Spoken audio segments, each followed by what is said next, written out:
যখন প্রায় মারা যাচ্ছেন তখন মুস্তাফা বিনতে কাব আমাদের প্রথম মুসলিম মেয়ে যোদ্ধা, আমাদের নবীকে রক্ষা করে। আর আমরা যদি দেখি যে নবীয়ত পাওয়ার পূর্বে আমাদের প্রফেট হযরত মুহাম্মদ সাল্লাল্লাহু আলাইহি ওয়াসাল্লাম, ওনাকে ফাইন্যান্স করেছে কে? আমাদের খাদিজা রাদিয়াল্লাহু আনহা।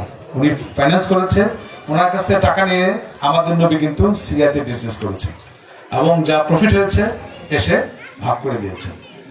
এটা বলার মানে এরকম যে আমাদের ধর্মে মেয়েদের কিন্তু শক্ত অবস্থান। আমাদের মেয়েরা আমাদের চেয়ে কিন্তু এখন রেজাল্ট খুব ভালো করতেছে, ছেলেরা না করতে পারি। এবারে শফিকুর বাসালে এসএসসি এইচএসসি দুইটা রেজাল্টে কিন্তু মেয়েদের ভালো। মেয়েরা কিন্তু বিচক্ষণতায় ছেলেদের চেয়েও এক ধাপ এগিয়ে আছে। কারণ কি? কারণ এটাই যে মেয়েদের অনেক প্রতিকূল অবস্থা ফেস করে সমাজে টিকে থাকতে হয়। স্পেশালি ছোট দুই ভাই বোন একত্রে বড় হয়, হঠাৎ করে শুনে এই বাড়ি ভাইয়ের বাড়ি, বোনের নাই। এটা বাস্তবতা। এখান থেকে অবশ্য পরিবর্তন হচ্ছে, আরো যত দিন যায় তত পরিবর্তন হবে ইনশাল্লাহ। আল্লাহ আমাকে একজন ছেলে একজন মেয়ে দিয়েছে। আমি বলেছি যে আমি জীবদ্দশায় যদি প্রপার্টি ভাগ করে যাই, আমার মেয়েকে 1 টাকা প্রপার্টি হলেও বেশি দিবে, সিম্বলিক। কারণ কি? যাদের ভাই বোন সম অধিকার, একই বাসায় মানুষ হচ্ছে একই স্যার, হঠাৎ করে দেখে স্যারটা শুধু ভাই, এটা ঠিক না। এই জন্য আমি এটা চিন্তা করেছি। এটা মানে এই নয় ছেলেদেরকে অসম্মান করা। মেয়েরা যত সম্মানিত হবে তার সন্তান তত সুসন্তান হবে। সেই সন্তান ভবিষ্যতে আমার আপনারই কাজে লাগবে, তাই না? এখানে যারা মুরব্বী আছেন 75-80 ইয়ার্স, আপনি কি ছেলের কাছে যত্ন বেশি পান না মেয়েদের কাছে যত্ন বেশি পান? মেয়েদের কাছে না? কিন্তু দেখেন অনেকে কিন্তু এই মেয়েদের জমি দেন নাই, নাকি? এটাই বাস্তবতা। যাই হোক, সেটাতে না যাই। আমি যেটা এতক্ষণ শুনলেন, আমি আমার নিজের এত প্রশংসা কেউ করুক এটা আমার পছন্দ না, এটা আমি চাইও না। আমি যা করতে চাই বা করি সেটা আমার বিবেকের তাড়নায় করি, আমার ভালো লাগার জন্য করি, সাধারণ মানুষের জন্য করি। কারণ আমি সবসময় চিন্তা করি আমি একজন সাধারণ মানুষ, আমি এখন 16 থেকে 18 ঘন্টা কাজ করি, আমি সাধারণ মানুষের মধ্যে জীবনযাপন করি, সাধারণ ওয়ার্কারদের সাথে আমার জীবন। এই জন্য আমি সাধারণ মানুষের সাথে সবসময় থাকতে স্বাচ্ছন্দ্য বোধ করি। আর অনেকে ভুলভাবে ব্যাখ্যা করেন যে ওনার কাছ থেকে গিফট নিয়েছেন ওনাকে ভোট দিতে হবে, এটা একদমই ঠিক না। আমি সব জায়গায় এটা ভেঙে দিচ্ছি এই জন্য যাতে কোন রকম ভুলের অবকাশ না থাকে। আপনি আমার কাছ থেকে কি গিফট পেয়েছেন সেটা একটা গিফট, তাই না? সেটা সাথে ভোটের কোনো সম্পর্ক নাই। আপনি যাকে ভালো ক্যান্ডিডেট মনে করবেন আপনি নির্দ্বিধায় তাকে ভোট দিবেন। যে ওনারা বলে না যে হাত তুলে ভোট দিবেন, এটা আমার পছন্দ না। এবং আল্লাহ মাফ করুক, আমি ভোট চাবো না। কেন চাবো না? সারা জীবন চেয়েছি আপনার কাছে, এই হঠাৎ করে এসে আমি কারোর কাছে কিছু চাবো না। ঠিক আছে? আল্লাহ যদি কপাল লিখে থাকে এমনিই হবে, আমি যদি ভালো কাজ করি এমনিই হবে। কিন্তু ভোটটা আমি চাইয়া নিতে চাই না, এটাতে আপনি আমাকে মাফ করবেন। ঠিক আছে? আর ভোটের জন্য আমি কয়েকটা ছোট গাইডলাইন দিয়ে যাই। যেমন আমাকে আপনি ভোট দেওয়ার আগে চিন্তা করবেন, 3-4 বার ভাববেন যদি আমি দাঁড়াই যে লোকটাকে কি ভোট দেওয়া ঠিক হবে কিনা। কি দেখবেন? আমার দাদা আমার বাবা সাধারণ মানুষের জন্য করেছে নাকি শুধু নিজেদের জন্য করেছে, আমার মামা আমার নানা বা আমার ফ্যামিলি সাধারণ মানুষের পাশে কি দুর্যোগে ছিল সারা জীবন নাকি তারা শুধু বলে গিয়েছে। আপনি দেখবেন লাস্ট হয়তো হাবিব ভাই একটু ভুল করেছে, এইটা লাস্ট 25 ইয়ার্স যাবত সখীপুরে যত লোক ইলেকশন করে তারা নিজের কাছ থেকে কি করেছে, আর আমি কি সাধারণ মানুষের সাথে আছি কি নাই। ঠিক আছে না?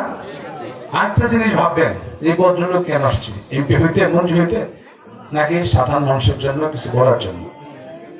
আমার কি উদ্দেশ্য যে শুধু মন্ত্রী হওয়া? আমার উদ্দেশ্য মন্ত্রী হওয়া না। ঠিক আছে? মন্ত্রী না হয়েও আমি আপনারা চাইলে আপনাদের থেকে মন দিয়ে অনেক কিছু করতে পারবো ইনশাআল্লাহ। আপনারা নিজেদের মধ্যে কোশ্চেন করবেন, আপনাদের কোশ্চেনে যে পাস করবে তাকেই দয়া করে ভোট দেবেন। রাইট ক্যান্ডিডেটকে ভোট না দিলে ভবিষ্যতে এলাকার উন্নয়ন হয় না। আরেকটা জিনিস বলি, বড় বড় দলগুলো তারা তো নমিনেশন দিবেই, তাই না? তাদের পছন্দ মতো ক্যান্ডিডেট, বিভিন্ন কারণে তাদের পছন্দ হতেই পারে, কিন্তু ওই ভদ্রলোকে এমপি কি বানিয়ে দিতে পারে কোন দল? যে ভাই তুমি শহুর আসল এমপি, তুমি কালীক্ষেত্রের এমপি, পারে? এমপি কে বানায়? জনগণ। জনগণটা কে? আপনারা, ঠিক আছে না? মন্ত্রী হোক, প্রধানমন্ত্রী হোক, প্রেসিডেন্ট হোক, এটা কিন্তু আপনি বানাচ্ছেন, ঠিক আছে? দল যায় ডিসিশন নেই, আর দলের সব ডিসিশন সবসময় রাইট হয় না। যদি রাইট হয় তাহলে কোন দলকে 300 সিট পাচ্ছে? পাচ্ছে না। তার মানে কি, যখন ব্যক্তি আছে মানুষ দল চিন্তা করবে, সাথে ব্যক্তিটাও অনেক বেশি ইম্পর্টেন্ট। আমি একজন ব্যক্তি, আমরা যে কোনো জায়গায় দাঁড়াইলে আমি কিন্তু একা, তাই না? কিন্তু আমি কি একা মনে করি আমাকে? তাই আমি ইলেকশন করতাম বা চিন্তা করতাম? অবশ্যই করতাম না। মানুষকে একজন ব্যক্তি আমি, আর একটু করে ব্যক্তির চেয়ে দল বড়, তাই না? দলের অনেক সংগঠন, অনেক মানুষ, হাজার হাজার মানুষ, কিন্তু তারপরেও কিন্তু আমি ব্যক্তি ইলেকশন করতে আসছি। কার ভরসায় আসছি? আপনাদের ভরসায়। আমি যদি মনে করতাম যে আপনাদের আমার আস্থা নাই বা আপনারা সাপোর্ট করবেন না, তাহলে কিন্তু আমি এই পথে আসতামই না। আমি কি ভুল কথা বলতেছি কোথাও? আচ্ছা, আর বিগত অনেক দিন যাবৎ বাংলাদেশের আমরা যারা আছি, তারা পেপার পত্রিকায় সবকিছু দেখে, রাজনৈতিক দাঙ্গা হাঙ্গামা দেখে আমরা টায়ার্ড না? সবাই মাঝে মধ্যে নিজেকে খুব অসহায় মনে করি না? এবং সেখানে আমি মনে করি যে শুধু করে যারা রাজনীতি করেন, স্পেশালি বড় দলের অভিভাবক যারা, তারা অনেক উদার হবেন। তাদেরকে দেখে যেন আমরা কিছু শিখতে পারি, কিছু অনুপ্রেরণা পাই, যাতে ইলেকশনের পূর্বে এবং পরে একসাথে বসে আমরা চা খেতে পারি। কারণ আজকাল মানুষ অন্যায়কারীকে পছন্দ করে না, তাই না? আজকাল মানুষ যাকে ঠকায় তাকে মানুষ পছন্দ করে না, অহংকারী মানুষকে পছন্দ করে না, অত্যাচারীকে পছন্দ করে না। সাধারণ মানুষের ভোট পাইতে হলে সাধারণ মানুষের কাতারে দাঁড়াইতে হবে, সাধারণ মানুষের মন অর্জন করতে হবে। এখানে ধমক দিয়ে কিন্তু ভোট পাওয়া যাবে না। আর আমি আজকে কি আপনাদের কাছে, আপনারা বলেছেন আমি এসেছি, তার মানে আমি আপনাদের মেহমান, এই তো? আপনারা যখন আমার বাসায় যান, আপনারা আমার মেহমান। এখন আজকে কোন এক জায়গার আপনাদের ইউনিয়নের মানুষ আমাকে চেয়েছিল, কোন একটা কারণে আমরা যেতে পারলাম না, তাহলে বঞ্চিত হলো কি বহরি ইউনিয়ন, কালমেঘা, তাই না? ওনারা ওনাদের মেহমানকে ওনাদের বাড়িতে আনতে পারলেন না। এই কাজটা কি কালমেঘার মানুষ, বহরের মানুষ ভালোভাবে নিবে? কখনোই না। আপনি একজনকে ইনভাইট করেছেন, আপনি তাকে বাসার মতো আনতে পারলেন না, এই দায়িত্ব কিন্তু আপনার না, এটা আপনার খারাপ লাগা। তো যাই হোক, আমরা সামনে শীতকাল, আমরা চেষ্টা করব কিছু কম্বল পাঠানোর জন্য। আজকে আমি দেখলাম যে অনেকগুলো অ্যাপ্লিকেশন এসছে, আমি কাউকে চিনি না, তাই না? এখানে আমাদের যে রিপ্রেজেন্টেটিভ আছে বাচ্চু বদর মেম্বার সাহেব, ওনার কাছে আমরা 4 লক্ষ টাকা পাঠিয়ে দিব, এবং একটা লিস্ট নিতে হবে বাচ্চু যে কার কি অসুবিধা আছে, তাই না? এই 4 লক্ষ টাকা কিন্তু কিছু হবে না, হয়তো 10 জনের কাজ হবে, কিন্তু এরপরেও আমরা আবার দিব, তাই না? এখানে প্রায়োরিটি যা বেশি লাগবে সেই অনুযায়ী আমরা দিব। এর বাহিরে মানে আপনাদের কি আমার কাছে কোনো কোশ্চেন আছে? বাচ্চু কোন কোশ্চেন আছে, জানা আছে আমাকে নিয়ে? হ্যাঁ, কারণ রাত হয়ে গেছে, অনেক ধৈর্য ধরেছেন, আর বেশিক্ষণ না, ছেড়ে দিব। আপনারা যদি মনে করেন কিছু জানা আছে, কোশ্চেন করতে পারেন, যে কোনো কোশ্চেন নাই? আচ্ছা, আমি যে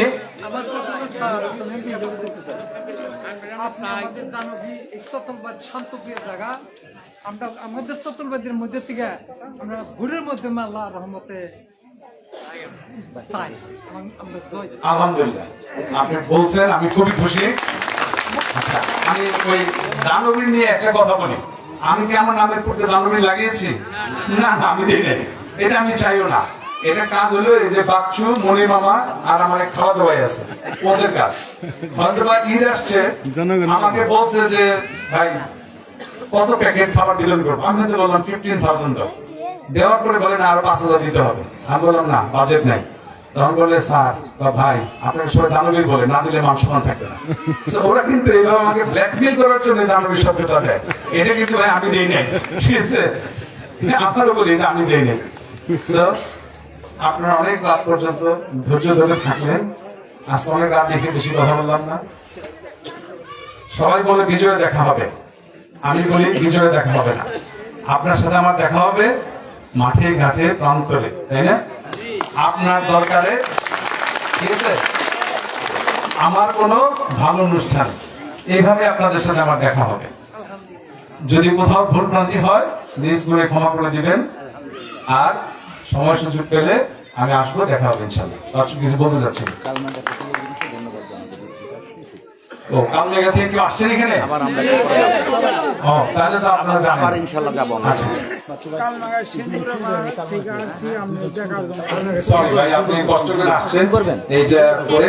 তো যাই হোক, আমরা এরপরে কালমেঘাতে আমরা যাব, ঠিক আছে? আমরা যাব এখানে এরকম না যে বাংলাদেশের আইন অনুযায়ী কেউ কাকে কোন এলাকায় যেতে দিবে না, বাধা দিবে, এটা হবে হবে না। আমরা অফিসিয়ালি গভর্নমেন্টকে চিঠি দিব, ডেট ফিক্স করবো আপনাদের সাথে, তারপরে কালমেঘা যাবো। আর কেউ যদি মনে করে যে আমাদেরকে কোন এলাকায় না যেতে দিয়ে ওই এলাকার মানুষ তার পক্ষে যাবে, এটা রং, এটা ভুল চিন্তা, তাই না? হ্যাঁ, এটা ভুল চিন্তা। এখান থেকে বেরিয়ে যেতে হবে, মানুষ উদার হইতে হবে। আর ক্লাসের ফার্স্ট বয় কি কখনো চিন্তা করে ক্লাসের ছাত্র কি 20 জন, 30 জন না 50 জন, 100 জন? এটা চিন্তা করে না। তো যারা ইলেকশন করবে তাদের তো মন আরো বড় হইতে হবে, উদার হইতে হবে, যে কতজনই করুক আমি এমন ভালো কাজ করবো যে 10 জন ক্যান্ডিডেট হলে আমি ফার্স্ট হবো, 15 জন থাকলে ফার্স্ট হবো। কিন্তু একজন ক্যান্ডিডেটকে কোথাও যেতে দিব না, কথা বলতে দিব না, মানুষের কাছে জনবিচ্ছিন্ন করবো, এগুলা রং চিন্তা। আমি মনে করি যে আমার যারা কলিগ আছে, ভাই আছে, রাজনীতিবিদ আদার্স যারা আছে, তারা এই কালচার থেকে বেরিয়ে এসে সাধারণ মানুষের ভালো চিন্তায় সামিল হবে, এটা আমি মনে মনে আশা করি। এবং